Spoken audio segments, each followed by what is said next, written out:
The Reverend Michael Beckwith let CBS's Bill Whitaker in on the secrets behind the secret. What is it? Is the secret the law of attraction? The law of attraction, in this particular DV, that's where it starts out. Basically, it's the law of attraction. And what is that? It is simply that the thoughts, your chronic thoughts, the thoughts you hold in your awareness, have the tendency to become your experiences. What you think about, you bring about. What you think about becomes your belief. What you believe becomes the perception by which you view life, and your perception basically determines your experience. It's very, very basic.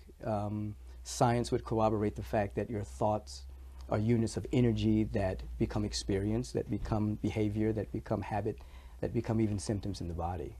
So it's not new, but I think, again, this powerful marketing is allowing people to begin to think about what they can consciously think about rather than just kind of ambling along in life. So is it the power of positive thinking? I don't call it the power of positive thinking, because you can be positive that you're broke, but I call it affirmative thinking. So it's life on the affirmative. So you're placing your attention on love, on harmony, on service, on power, on joy, which we teach are really the natural states of your being.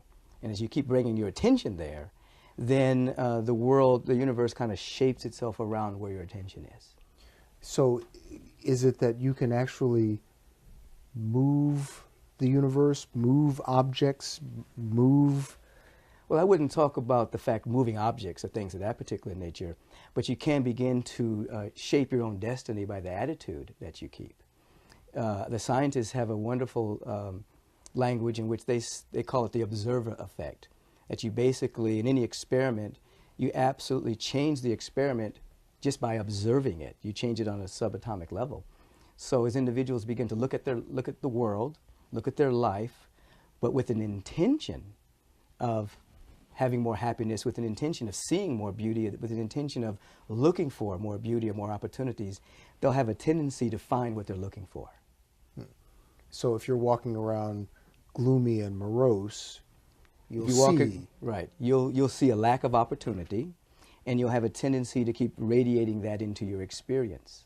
But as you begin to change your outlook, which we all have the capacity to do so, some it may be more difficult than others, then you'll have an opportunity to see more opportunities for you to express yourself. It can seem that if you're poor and you're sick, it's your doing. Well, one thing we teach here is we never blame a person for their experience, but we do encourage everyone to take responsibility for their life. So blame and responsibility are not synonymous. So an individual might be in a situation where, as you're describing, they may be poor, they may be sick, they may be unemployed, they may be in any manner of circumstance they may be participating in, and we wouldn't say you're to blame for that. But we will say you can now take responsibility for your life and begin to walk in the direction of progress. In other words, you can release blaming everyone else, begin to put your attention on how you can change inside, and then watch life correspond to that inner change. It doesn't do any good to blame. Blame, it's endless. You know, people blame society. They blame all manner of people for their circumstances and situation. The idea is to take responsibility for your life. In the video, there are people who are looking for wealth, looking for things. The woman who wants the necklace, and right. all of a sudden I remember that example. It's on her neck. Right, she visualizes it there. Yeah. Right. Is it that sort of thing? Not really. Those are the kind of the beginning steps of teaching, you know, and I think that oftentimes people kind of gather around how to get things fast in their life. That's not the real message.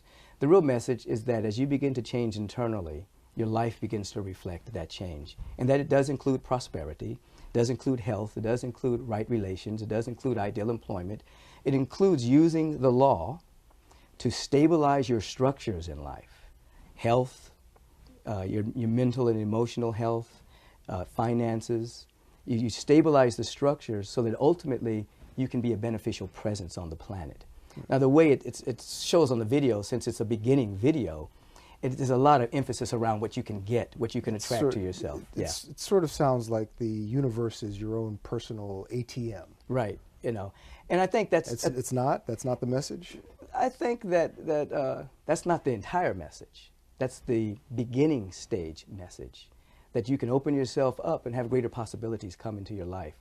But this teaching is not really about materialism, nor is it about consumerism. It's really about growing spiritually, with an understanding that there are laws in the universe that if you practice them, they'll respond to you. Just like electricity. It's like gravity.